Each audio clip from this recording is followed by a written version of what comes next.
السلام علیکم ناظرین، تحریب کار میں خوش آمدید۔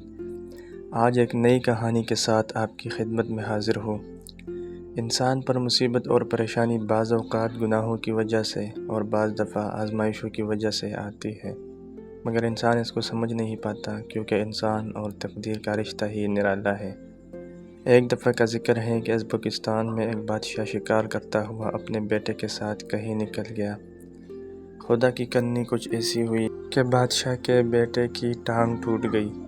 بادشاہ کو یہ دیکھ کر بہت دکھ ہوا کہ اس کے بیٹے کی ٹانگ گھوڑے سے گر کر ٹوٹ گئی ہے۔ اسی جگہ پر بادشاہ کا خاص وزیر بھی موجود تھا، جس نے یہ سارا واقعہ دیکھا اور دیکھ کر کہا، جو ہوا اچھا ہوا، اس میں کوئی بہتری ہوگی۔ بادشاہ نے یہ الفاظ سنے تو اس کو عجیب لگا، لیکن بادشاہ خاموش رہا، اس نے کچھ نہ کہا۔ بادشاہ نے اپنی فوج سے کہا کہ میرے بیٹے کو محل میں لے جاؤ اور جا کر اس کا علاج کرو تاکہ یہ جلد صحت یاب ہو سکے۔ چند ہی دنوں کے بعد بادشاہ اپنے محل کے میدان میں تلوار بازی کر رہا تھا کہ اس کی تلوار ٹوٹ گئی، اور تلوار ٹوٹنے کی وجہ سے اس کی انگلی بھی کٹ گئی۔ وزیر یہ سب کچھ دیکھ رہا تھا۔ وزیر کے منہ سے نکل گیا کہ اس میں کوئی بہتری ہوگی۔ بادشاہ کو یہ سن کر بڑا غصہ آیا۔ اس نے حکم جاری کیا کہ وزیر کو جیل میں ڈال دیا جائے، اور جب تک میں نہ کہوں اسے قید میں رکھا جائے۔ وزیر کو جیل میں ڈال دیا گیا۔ اس واقعے کو کافی دن گزر گئے۔ بادشاہ پھر شکار پر نکلا، اور وہ اس بار اپنی فوج سے جدا ہو کر جنگل میں کہیں کھو گیا۔ فوج ڈھونڈنے کی کوشش کر رہی تھی، لیکن بادشاہ کہیں نہ ملا۔ ادھر بادشاہ جنگلی باشندوں کے ہاتھ لگ گیا تو انہوں نے اسے گرفتار کیا اور اپنے سردار کے پاس لے گئے۔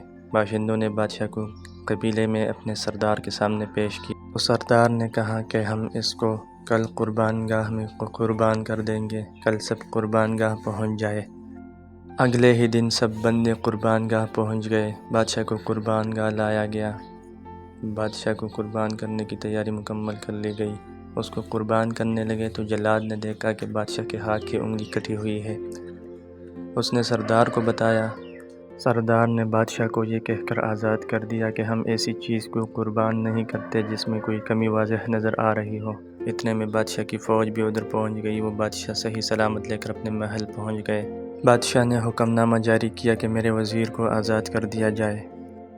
وزیر کو بادشاہ کے سامنے پیش کیا گیا تو بادشاہ نے وزیر سے معافی مانگی اور کہا کہ مجھے معاف کر دو، آج تمہاری وجہ سے میری جان بچ گئی ہے۔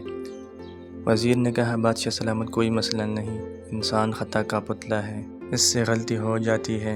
تو بادشاہ کہتا ہے، چلو میری تو انگلی کٹ گئی، وہ تو ٹھیک ہوا، لیکن تمہیں بلا وجہ کی سزا کس لیے ملی؟ تو اس پر وزیر کہتا ہے، بادشاہ سلامت، اگر آپ گم ہو جاتے تو آپ کے وزیر ہونے کی وجہ سے آپ کے ساتھ ہی ہوتا، اور سردار آپ کو تو چھوڑ دیتے، مگر مجھے صحیح سلامت ہونے کی وجہ سے قربان کر دیتے۔ تو اس لیے میں کہتا ہوں، جو اس وقت میں ہوتا ہے وہ اچھا ہی ہوتا ہے، اس میں کوئی نہ کوئی بہتری ہوتی ہے۔